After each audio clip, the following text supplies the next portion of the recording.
अस्सलाम वालेकुम। कहते हैं लोगों के माँ बाप वफ़ात पा जाएं तो उनके बच्चे उनकी चीज़ों को बड़ी मोहब्बत और अकीदत से संभाल कर रखते हैं।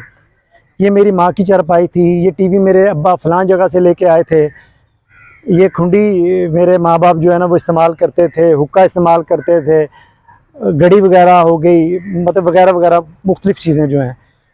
लोग इन बेजान निशानियों को दिल से जो है ना वो लगा कर रखते हैं, कोई नुकसान नहीं पहुंचने देते। कुछ खो जाए या टूट जाए तो उसका जो है ना वो गहरा सदमा लेते हैं कि माँ बाप की निशानी टूट गई जी। यहाँ पर मैं आपको आज एक अहम बात बताऊंगा, उनकी असल निशानी क्या है, जो हमारे सामने होते हुए भी हम उस निशानी को अपने पास नहीं रखते, रखना गवारा ही नहीं करते। हालांकि माँ बाप की असल जीती जागती निशानियाँ तो इंसान के अपने बहन भाई होते हैं, जिनसे हम लोग नाराज़ होते हैं, मुंह मोड़ लेते हैं, कता ताल्लुक़ कर देते हैं।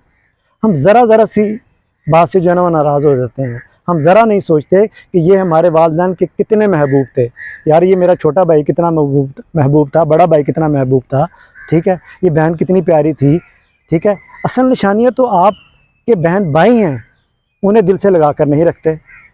जो बेमायनी बेमकसद चीज़ें हैं हम उनको दिल से लगा कर रखते हैं।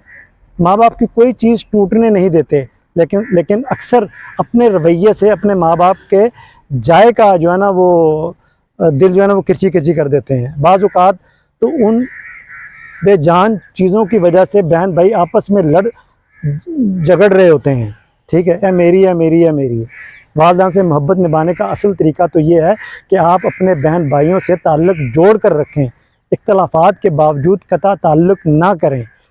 बात ज़रा सोचने और समझने की है। अगर समझ आ जाए तो तमाम जो है ना वो मामलात, तमाम परेशानियां, जो टेंशनें हैं ना वो ख़त्म हो जाएं, ठीक है। माँ बाप तो टुर गए, जो भैन भरा पिछे छड़ गए ने, कम से कम यार तुसी उन्हां दा तो ख्याल करो, ठीक है। होती हैं लड़ाइयाँ, मेरे अपने बहन भाइयों के साथ भी होती हैं, तो मैं होती है। इसका मतलब ये नहीं होता कि आप बिल्कुल ही वो मरण जीवन ख़त्म कर दो, ये चीज़ें नहीं होनी चाहिए। देखने और सुनने वालों का बहुत शुक्रिया।